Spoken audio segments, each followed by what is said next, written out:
Have you ever thought about going on a diet? I know that I have, and I've gone through with it. However, there's some diets out there, such as the Atkins liquid and vegan diet, that actually can have detrimental effects to your body if you use them over time. However, some people are so desperate and they'll go to any measure just to lose a little bit of weight. According to CBSNews.com, the Atkins diet actually has very detrimental effects to your body because you only consume 25 grams of carbs per day. The average intake for carbs should be 45 to 65% of your diet per day, according to Livestrong.com.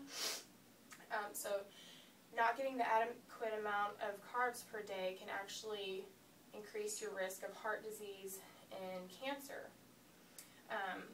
And it can also make you constipated.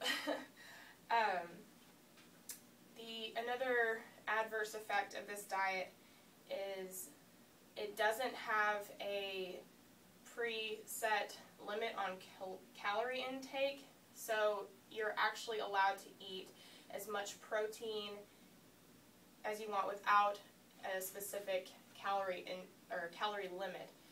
So if people don't understand this, they'll abuse it and they'll actually end up gaining weight because they'll eat proteins that are high in fat. So that's about it for the Atkins diet. Now I'd like to tell you about the liquid diet. This diet actually has a very, very low caloric intake and can be very, very unhealthy for you. Unless you're drinking smoothies, which have a lot of fiber in them, you won't be feeling full at all. The daily caloric intake for women is supposed to be 1,200 calories per day and 1,500 for men.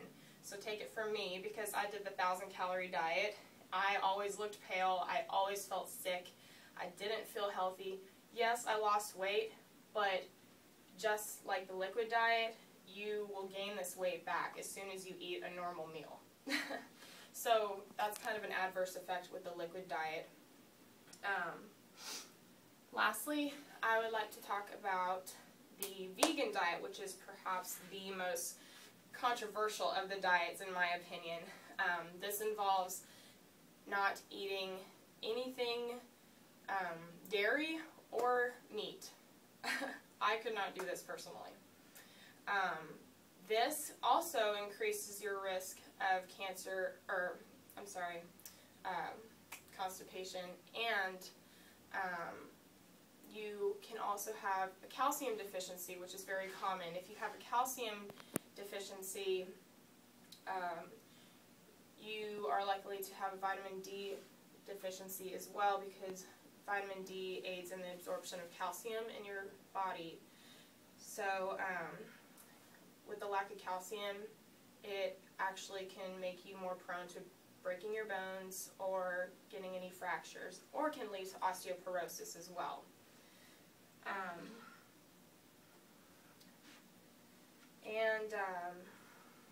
That's about it with the 3 diets that I'd like to talk to you about. If you have